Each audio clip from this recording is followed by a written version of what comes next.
ಸಂಕ್ರಾಂತಿ ಹಬ್ಬವು ಭಾರತದ ಪ್ರಮುಖ ಹಬ್ಬಗಳಲ್ಲಿ ಒಂದಾಗಿದ್ದು, ಪ್ರತಿ ವರ್ಷ ಜನವರಿ 14 ಅಥವಾ 15ರಂದು ಆಚರಿಸಲಾಗುತ್ತದೆ. ಈ ಹಬ್ಬವು ಪೌಷ ಮಾಸದ ಕೊನೆಗೆ ಹಾಗೂ ಮಕರ ರಾಶಿಯ ಪ್ರಾರಂಭದೊಂದಿಗೆ ಸಂಕ್ರಮಣವನ್ನು ಸೂಚಿಸುತ್ತದೆ. ಸಂಕ್ರಾಂತಿ ಹಬ್ಬವನ್ನು ರೈತರು ವಿಶೇಷವಾಗಿ ಕೃಷಿ ಹಬ್ಬವೆಂದು ಕರೆಯುತ್ತಾರೆ, ಏಕೆಂದರೆ ಇದು ಹಣ್ಣುಗಾಯ್ದ ಬೆಳೆಗಳನ್ನು ಕಟಾವು ಮಾಡುವ ಋತುವಿನ ಆರಂಭವನ್ನು ಸಂಕೇತಿಸುತ್ತದೆ. ಸಂಕ್ರಾಂತಿ ಹಬ್ಬವು ಬೇರೆ ಬೇರೆ ದೇಶಗಳಲ್ಲಿ ವಿಭಿನ್ನ ರೀತಿಯ ಪರಂಪರೆಯೊಂದಿಗೆ ಆಚರಿಸಲಾಗುತ್ತದೆ.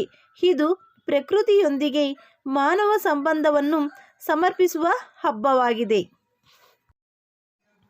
ಈ ಹಬ್ಬವು ಸೂರ್ಯನ ಪೂಜೆ ಮತ್ತು ಬೆಳೆಯ ಧಾನ್ಯಗಳ ಸಮರ್ಪಣೆಗೆ ಹೆಚ್ಚಿನ ಆದ್ಯತೆಯನ್ನು ನೀಡುತ್ತದೆ.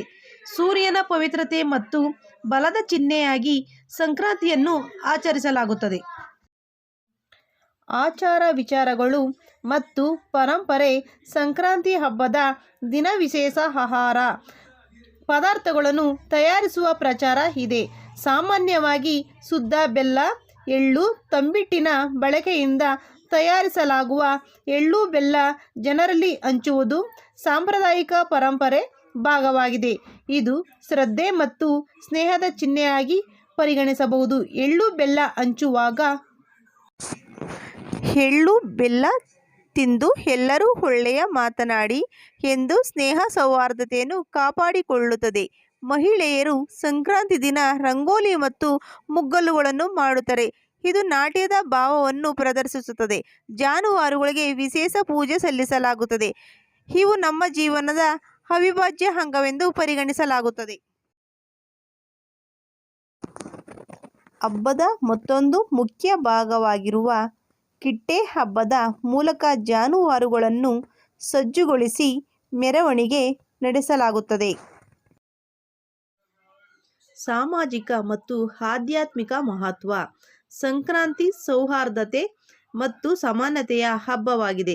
ಹಬ್ಬದ ಸಂದರ್ಭದಲ್ಲಿ ಬಡವರಿಗೆ ಆಹಾರ, ಬಟ್ಟೆ, ಇತರೆ ನೆರವು ನೀಡುವ ಸಾಂಪ್ರದಾಯಿಕ ಅಭ್ಯಾಸಗಳು ಇವೆ.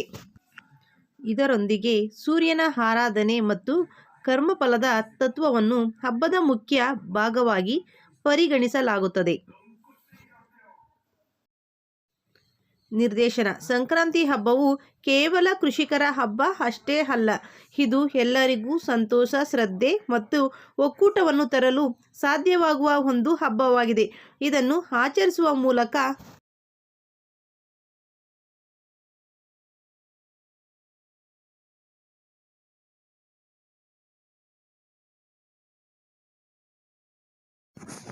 ನಾವು ಪ್ರಕೃತಿ ಮತ್ತು ಸಮಾಜದ ಜೊತೆಗಿರುವ ನಮ್ಮ ಸಂಬಂಧವನ್ನು ಮತ್ತಷ್ಟು ಬಲಪಡಿಸಬಹುದು.